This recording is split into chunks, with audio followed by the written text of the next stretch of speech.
Let's go to the news conference being held on the ground. Sir, for the Los Angeles Fire Department.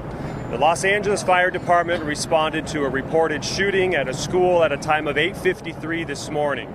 Subsequently, we have a total of 5 patients. We had a 15-year-old male that suffered a gunshot wound to the head that is in critical but stable condition. We also have a 15-year-old female that suffered a gunshot wound to the wrist. The following 3 patients had abrasions.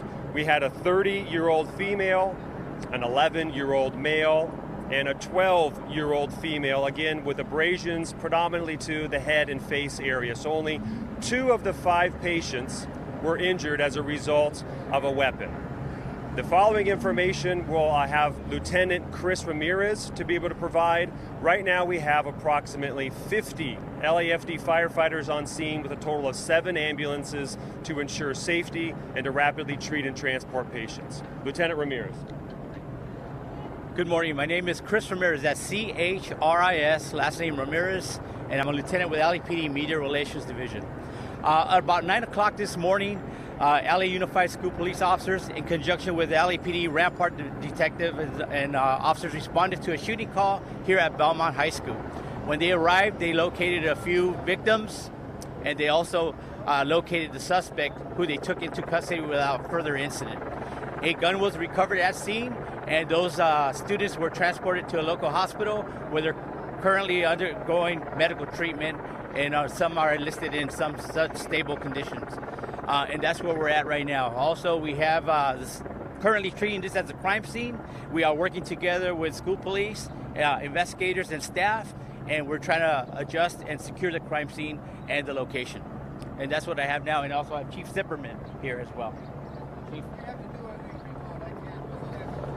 Good morning. My name is Steve Zipperman. That's Z-I-P-P-E-R-M-A-N. I'm the Chief of Police for the Los Angeles School Police Department. As Lieutenant Ramirez has already indicated, the incident involves the fact that we had some type of a shooting occurrence inside of a classroom, and as a result of that, we did have 2 students that were injured and 3 other folks that have been injured as a result of peripheral stuff. So I want to first say one thing. As we continue to go through this and try to understand what happened, there's only so much information we can give you. Los Angeles Police Department is the lead investigative agency in this incident, and we will be here to support them. What I do want to do is get a message out to all the parents, particularly of this school site. And that is, number one, that if you have not yet received a message through the school, you will receive one shortly.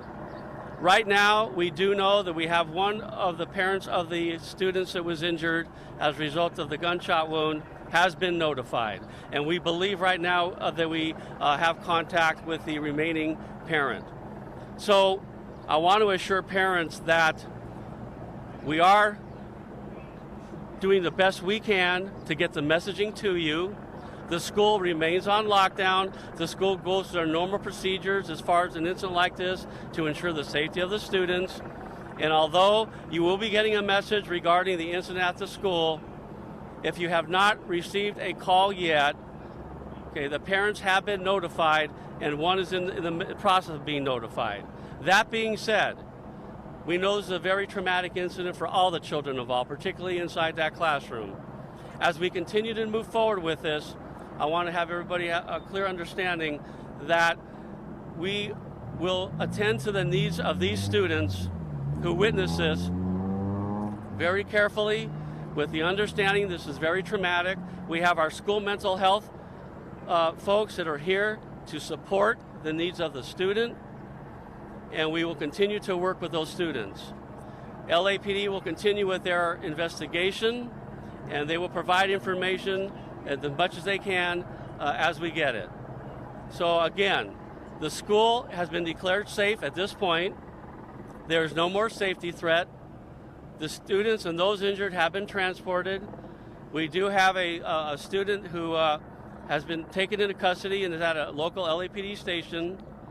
And we will continue to be messaging with the parents as best as we can and to continue to provide support to the school. Sir, CBS News, are any of the injuries life-threatening? Are there anybody being treated here now? I will let Eric Scott comment on anything involving the status of the patients. Again, the total patient count that we have is a total of 5. And please remember, this is an active incident, so we continually have individuals that walk out, particularly with minor abrasions. Of those 5 patients that we have, the most critical was a 15-year-old male that received a gunshot wound to the head. However, we're placing him in critical but stable condition. So our firefighter paramedics were on scene very rapidly. They quickly treated that individual, transported them to a local hospital. Again, beyond that, the second most serious injury was a 15-year-old female that had a gunshot wound to the wrist. The following 3 patients were ranging from 11-year-old to 30-year-old, predominantly had minor abrasions to the face area, some from glass. Again, that patient count may increase as this remains an active incident, but we don't anticipate it to at this time. Someone mentioned a classroom. Can you tell more about what happened, where it was? Law enforcement will do that. Right now, we're only commenting that it occurred on the campus. We're still trying to get the details about where exactly that occurred. Once we talk to the subjects that were involved, we can get further details to you out at a later time. Was there a classroom? Was the shooting in a classroom? Like I said, we're still trying to iron out the details about the crime, and we'll get you that information as it progresses. One more question. Whether this was a targeted shooting specifically for these students or whether it was completely random? Until we speak to the involved individuals, we won't know the motive until a later time, and that will come out. What was the shooter taken apprehended? We're going to come back in about 10 to 15 minutes. Again, we'll come back in about 10, 15 minutes. Thank you, everybody.